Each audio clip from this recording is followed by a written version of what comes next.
사도행전 21장 27절 이하의 내용은 이렇습니다. 예루살렘 성전에서 정결 예식을 거하면서 유대인들에게 오해를 풀기 위해서 애썼던 바울의 노력은 허사가 되었습니다. 아시아에서부터 왔던 유대인들이 없던 말을 지어내어서, 그러니까 예루살렘 성전 안에 이방인을 데리고 가지 않았는데 이방인을 데려가서 성전을 오염케 했다는 소문을 내세우면서 사도 바울을 잡아서 영 바깥에서 영외로 가서 때려 죽이고자 책동을 했습니다. 이로 인해서 예루살렘 안에 소요 사태가 일어났습니다. 로마 병사들이 개입해서 사도 바울을 체포했습니다. 그리고 사도 바울을 묶어서 끌고 가려 할 때에 사도 바울이 로마의 천부장, 그러니까 오늘날 계급으로 하자면은 연대장급, 그러니까 대령 정도 됩니다. 이 사람에게 자신을 변론할 기회를 달라고 요청을 합니다. 유창한 헬라어로 요청하는 바울의 말에 천부장은 깜짝 놀라면서 변론을 허락했습니다. 이 부분을 읽다 보니까 문득 이 에피소드가 떠올랐습니다. 옥스퍼드 대학에서 수년 동안 신학을 가르쳤던 그리스 정교의 주교 칼리스토스 웨어라는 사람이 있습니다. 이 웨어 주교는 영국에서 태어나고 그리고 영국에서 자랐습니다. 당연히 그러면 국교의 신자였겠죠. 자라면서 그리스 정교회로 개종을 했습니다. 그리고 이제 옥스퍼드 대학에서 가르쳤는데 시간이 날 때가 되면은 이 사람은 에게의 외딴 섬에 가서 조용히 묵상하고 피정하는 생활을 했습니다. 그곳에 한 섬에 수도원들이 여러 개 있었는데 어느 날 햇볕에 잔뜩 거울려가지고 매우 그리스 사람답게 햇볕을 쬐면서 수도원에 이렇게 앉아 있는데 한 미국인 관광객이 수도원을 찾아와서 몇 가지를 물었답니다. 몇 가지를 묻자 이 웨어 주교가 유창한 옥스퍼드 영어로 대답을 했더니 이 미국인 관광객이 이렇게 말했다고 합니다. 와, 진짜 영어 잘하시네요. 그때 이 주교가 겸손하게 이렇게 대답했답니다. 여기저기서 주워 듣다 보니까 그렇게 됐습니다.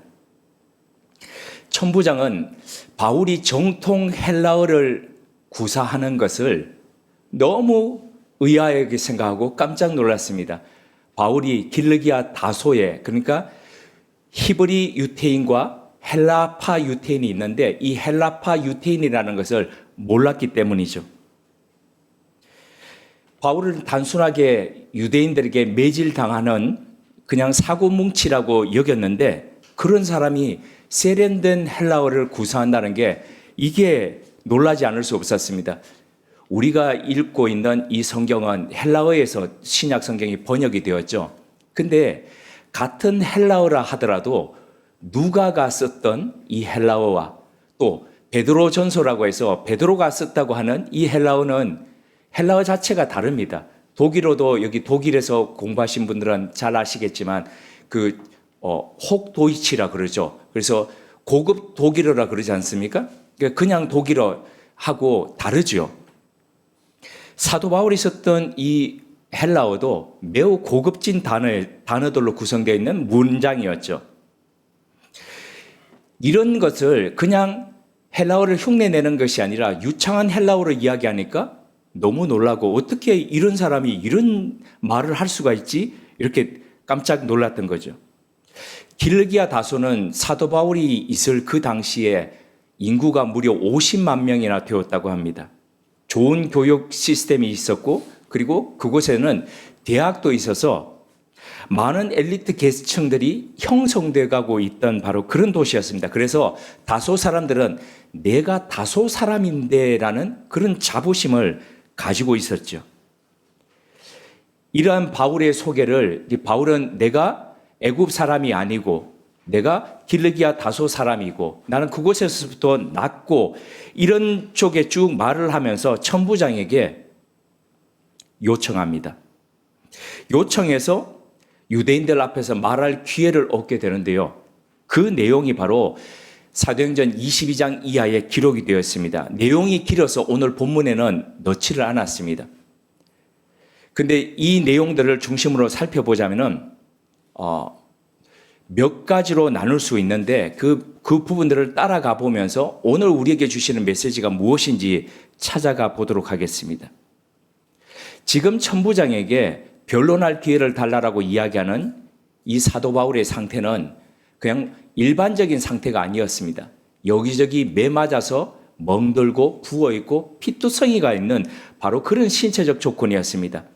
그래서 사람들 앞에 서가지고 말할 수 있는 그런 상태가 아니었죠. 그런데도 불구하고 그는 스스로 요청해서 지금 말을 합니다.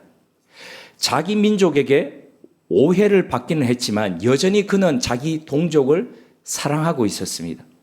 그래서 이 기회가 바로 내 동족에게 제대로 복음을 전할 수 있는 기회라고 그는 여겼기 때문일 겁니다. 그 내용은 이런 말로 시작합니다. 사도행전 22장 1절입니다. 부형들아, 내가 지금 여러분 앞에서 변명하는 말을 들으라. 사도 바울은 지금 히브리어로 이야기했다고 하는데 정확하게 하자면 히브리어가 아니고요, 아람어였을 가능성이 많습니다. 기원전 586년 바벨로니아에 의해서 남유다마저 멸망하고 바벨론으로 유수를 가서 지금의 이라크 지역에 티그리스 강과 유프라테스 강이 겹쳐 흐르는 그 비옥한 초성탈 지역에서 70년간 그 노예로서 포로로서 생활하는 가운데서 그들은 히브리어 자체를 잊어버렸습니다. 그래서 자기 말이었지만 쓸 줄을 몰랐습니다.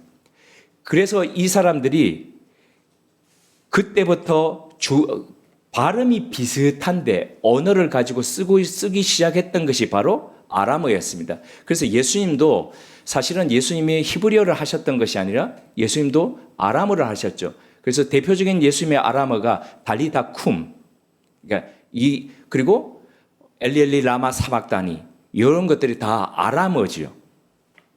그래서 바울도 아마도 아람어로 그렇게 이야기했을 가능성이 많습니다. 자신과 유대인들의 동질성을 강조하기 위함이었죠.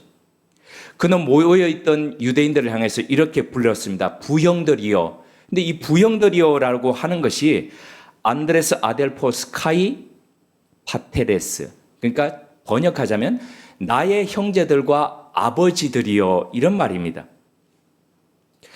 조금 전까지 자신을 때려 죽이려고 말하던 사람들이었는데 그들을 향해서 나의 형제들과 아버지들이여라고, 그 비슷한 연배들을 향해서는 형제들이요, 그리고 나이가 연배가 위인 사람들을 향해서는 아버지들이요, 지금 그렇게 지금 이야기하고 있는 거죠. 한편으로는 성난 군중들의 그 감정들을 누그러뜨리려고는 마음이 있었겠지만 다른 한편으로는 아마도 자신의 동족을 향한 애틋한 마음, 바로 그 마음 때문이었을 겁니다. 이거는 로마서 9장 3절에 보면 동족인 이스라엘 백성들을 향해서 사도 바울이 어떤 마음을 가지고 있었는지를 숨김없이 표현했던 장면이 나옵니다. 제가 봉독해 드리겠습니다. 나의 형제 곧 고륙의 친척을 위하여 내 자신이 저주를 받아 그리스도에게서 끊어질지라도 원하는 바로라.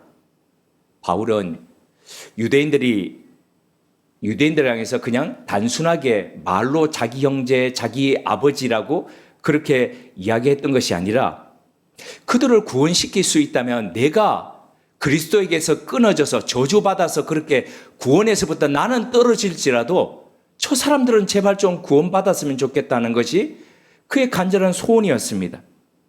그래서 아마도 그렇게 기도했을지도 모릅니다. 하나님, 저는 버리셔도 좋습니다. 그러나 저들은 버리지 마십시오. 아마 모세가 기도했던 그 기도와 맥을 같이 하지 않을까요? 하나님께서 쟤네들 그냥 싹 쓸어버리고 모세야 너 나하고 우리 둘이 다시 시작하자라고 했을 때에 하나님, 생명책 속에서 내 이름은 지워버리시더라도 저들은 그러지 마십시오 했던 그 모세의 간절한 기도 말입니다. 우리에게는 이런 대상이 있습니까? 나를 핍박하고 손해보게 하고 괴롭게 합니다. 그래서 버겁습니다. 힘듭니다. 근데 그럼에도 불구하고 하나님, 나는 괜찮습니다.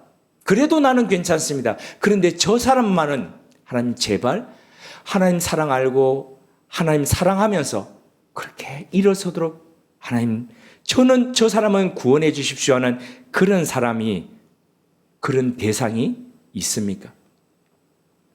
있다면 만약 그것은 사랑이겠죠. 다시 사도행전 22장 1절을 봉독합니다. 부형들아 내가 지금 여러분 앞에서 변명하는 말을 들으라. 바울은 지금 자신이 하는 이야기를 변명이라고 이야기합니다. 지금은 정치를 떠났다고 이야기하면서도 선언하면서도 계속 정치적 메시지를 내고 있는 홍준표 씨가 있죠. 언젠가 핑계와 관련되어서 변명과 관련되어서 이런 이야기를 한 적이 있습니다.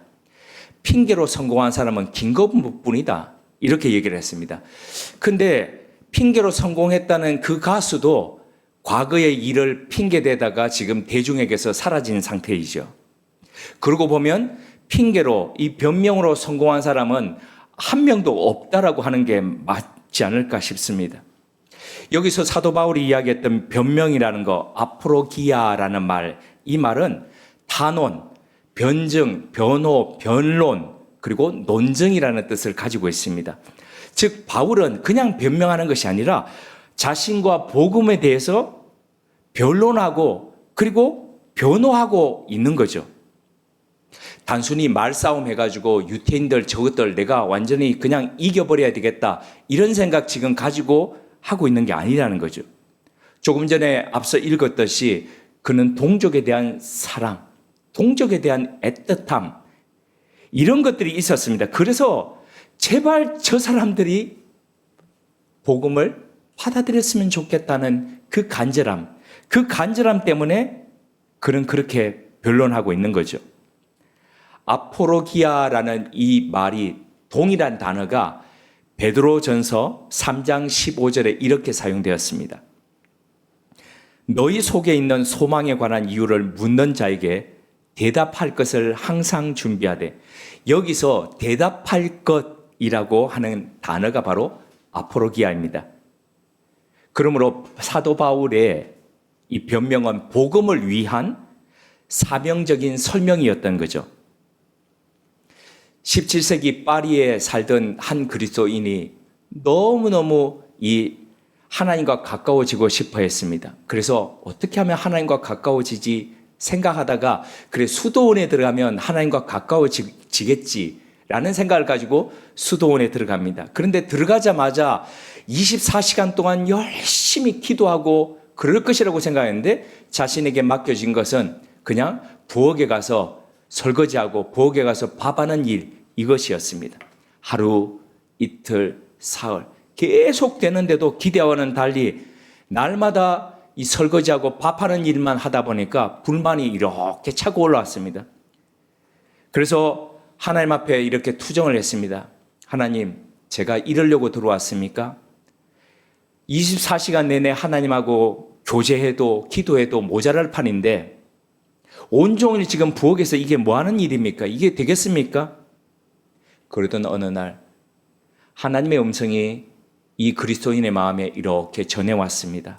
아들아, 내가 너를 사랑해서 그 자리에 지금 너를 두었다. 바로 그 일을 맡겼다. 너 사랑해서 지금 그 일을 맡겼다. 순간 하찮게 보였던 그 일들이 매우 중요하게 그리고 완전히 다르게 그 그리스도인의 마음에 다가왔습니다. 이게 하나님께서 내게 맡기신 일, 날 사랑해서 맡기신 일이라는 거지. 그러자 부엌 청소, 설거지 이런 것들이 하나도 힘들지 않았습니다. 즐겁기 시작했습니다. 하나님이 함께 하신다고 생각하니까 그릇을 닦는데도 빵을 만드는데도 사람들한테 서빙하는데도 기도가 절로 나왔습니다.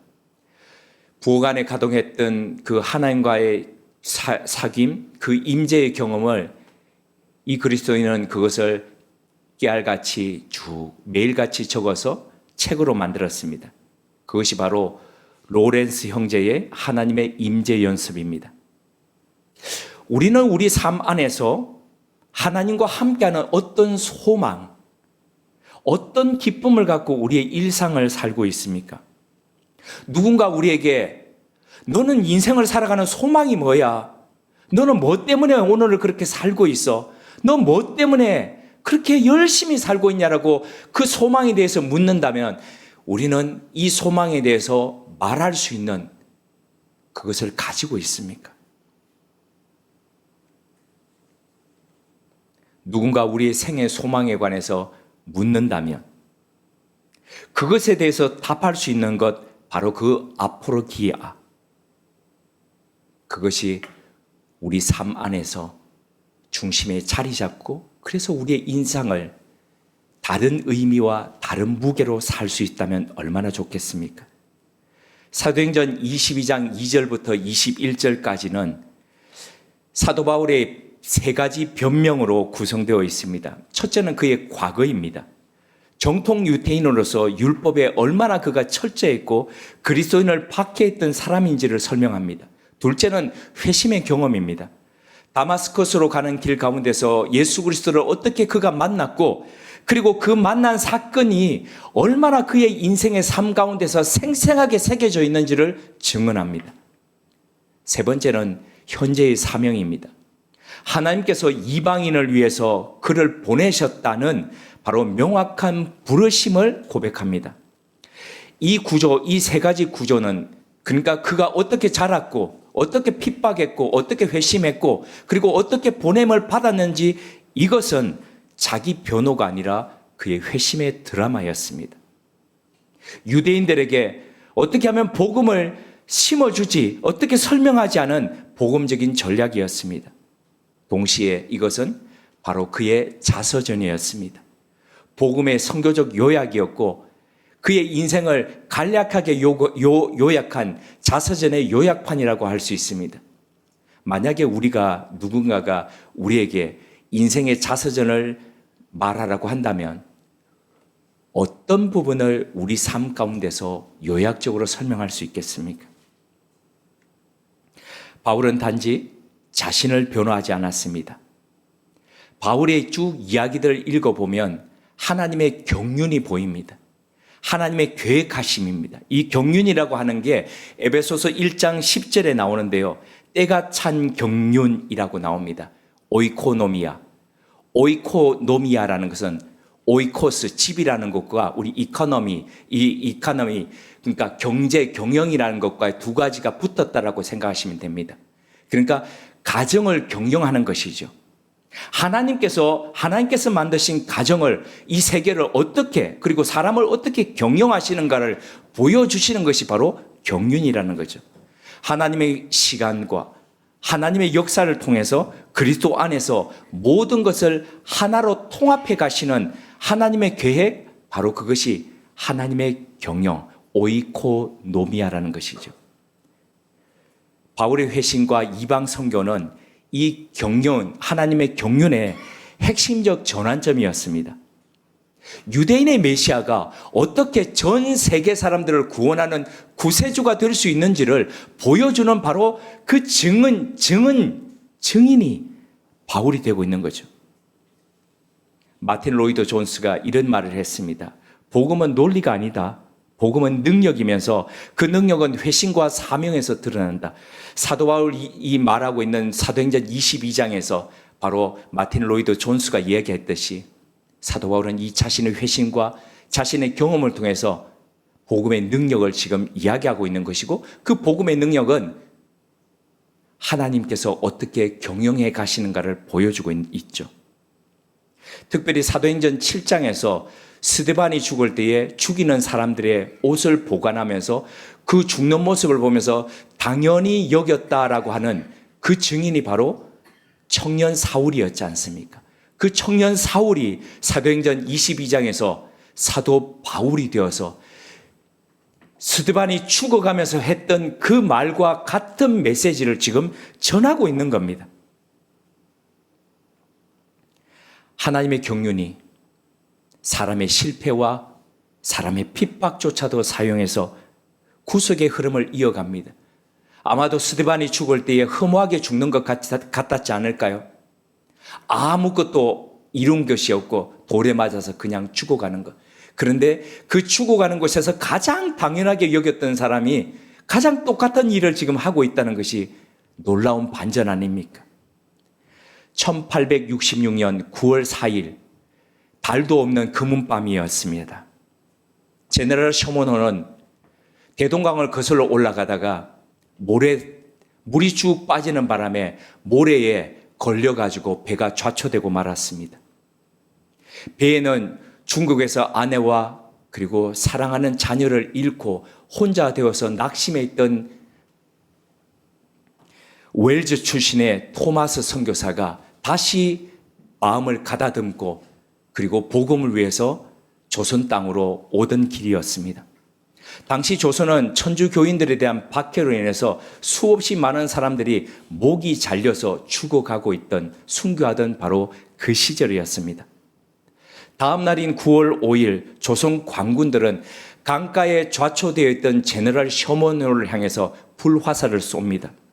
배에 타고 있던 선원들은 불타는 배를 버리고 강물 속으로 뛰어들기 시작했습니다.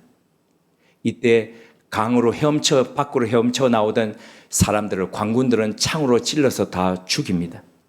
토마스 선교사는 가슴에 이 품 안에 성경을 여러 권 품고 나와서 백사장에 나왔는데 붙잡혀서 무릎을 꿇린 채 그렇게 있었습니다. 그 가운데서 그는 고개를 숙여서 기도하면서 마지막 자신의 품에 있던 성경을 자신을 죽이려는 관군을 향해서 내어줍니다. 그리고 얼마 있지 않아서 그는 관군의 창에 찔려 그렇게 죽었습니다. 27살이었습니다. 허무하게 대동강 쑥섬, 우리는 뚝섬 이렇게 있는데 쑥섬에서 그냥 짧은 생을 그렇게 끝냈습니다. 그렇게 끝나는 줄 알았습니다. 그러나 그때 토마스 선교사가 뿌렸던 성경을 주었던 정부 관원을 포함해서 여러 명의 사람이 있었습니다. 당시 20세였던 이신행이라는 여성이 있었습니다. 그 여성도 성경 한 권을 가지고 갔습니다. 그녀가 평양 최초의 여성 신도가 되었습니다. 그녀의 아들 이덕환도 평양 장대현 교회의 장로로 심우했습니다. 제너럴 셔먼호를 구경하러 대동강변에 나왔던 11살의 최치량이라는 소년이 있었습니다. 이 소년이 성경 여러 권을 가져가서 그 당시에 영문 주사로 있었던 박영식에게 그 성경을 주었습니다. 근데 이 박영식은 자기 집 보니까 버리려고 하다 보니까 종이질이 너무 좋아요. 그 당시에 종이질 이것보다도. 그래서 그걸 뜯어가지고 자기 집에 벽지로 다 발랐습니다. 이 박영식에게 성경을 그렇게 주었던 최치량, 11살의 최치량이 나이가 들어가지고 박영식의 집을 삽니다. 그리고 그 샀던 집을 여관으로 고칩니다. 그래서 사람들을 받으면서 그렇게 장사로 그렇게 살게 되는데 그 당시에 세뮤얼 오스틴 모펫, 이게 마펫 선교사라고 얘기합니다. 백 목사님과 제가 나왔던 장신대를 처음 평양신학교라고 해서 세웠던 분입니다. 그 선교사님이 와가지고 평양에 와서 여관에 묵는데 가만히 이렇게 벽을 보니까 다 성경이 붙여 있는 겁니다. 그래서 그 붙여 있던 곳에 깜짝 놀라면서 최치량과 다른 주변의 사람들에게 복음을 전합니다. 이 이야기를 들었던 박영식도 감동을 받아서 예수 그리스도를 영접합니다. 그래서 그 대한민국 최초로 거기에 널다리골 교회라는 교회가 세워집니다. 그리고 그 교회가 나중에 평양 대부흥을 일으켰던 시발점이 되었던 장대응 교회의 바로 그 모태교회가 되었습니다. 의미가 없어 보이고 허무하게 죽어가고 그냥 다 끝나는 것 같았지만 하나님의 역사, 하나님의 경륜은 그렇게 역사하셨습니다. 그 결과가 바로 또 여기 앉아있는 우리지 않습니까? 열매 없어 보이고 의미 없는 일을 혹시 하고 계십니까? 열매가 아무 보이지 않고 무의미하게 보여서 내가 이렇게 하는 것이 내 인생에 이게 무슨 지금 이익이 있느냐 이런 생각이 혹시 들고 계십니까? 그러나 무의미하고 열매 없어 보이는 그 일 가운데서도 하나님의 역사, 하나님의 경륜은 지금도 되고 있다는 겁니다. 그래서 우리는 사도 바울이 고백했던 그 로마서 8장 28절의 고백으로 우리 역시도 이렇게 고백하는 겁니다. 우리가 알거니와 하나님을 사랑하는 자 곧 그 뜻대로 부르심을 입은 자들에게는 모든 것이 합력하여 선을 이루느니라. 하나님은 인간의 실패조차도 하나님의 경륜의 도구로 쓰십니다. 우리가 연약해도, 우리가 힘이 없어도 복음의 진리를 담는 그릇으로 우리를 사용하고 계십니다. 그러기에 우리는 세상 속에서 하나님의 경륜을 증언하는 사람으로 사는 겁니다. 때론 변호하듯 설명하고, 때론 우리 삶으로 보여주면서 하나님의 경륜을 살아가는 겁니다. 침묵 속에서도 진리를 드러내면서 살아가는 겁니다. 바울은 변명 속에 하나님의 복음을 담았습니다. 변명은 끝이 아니라 경륜의 전달이었습니다. 오늘 우리는 우리의 말 속에, 우리의 삶 가운데, 우리 일상 속에 어떤 하나님의 경륜을 담으며 우리의 인생을 살고 계십니까? 함께 기도드리겠습니다.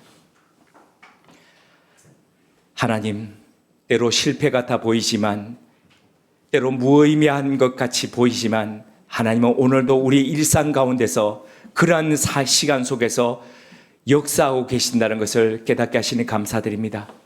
하나님, 그러하기에 때로 버겁지만, 때로 하나님 힘들지만 우리가 사랑해야 될 사람들을 사랑하며 우리에게 맡겨주신 그 일들 속에서 하나님께서 믿고 맡기신 일이기에 감당하면서 그 일들을 해갈 수 있도록 이끌어 주옵소서.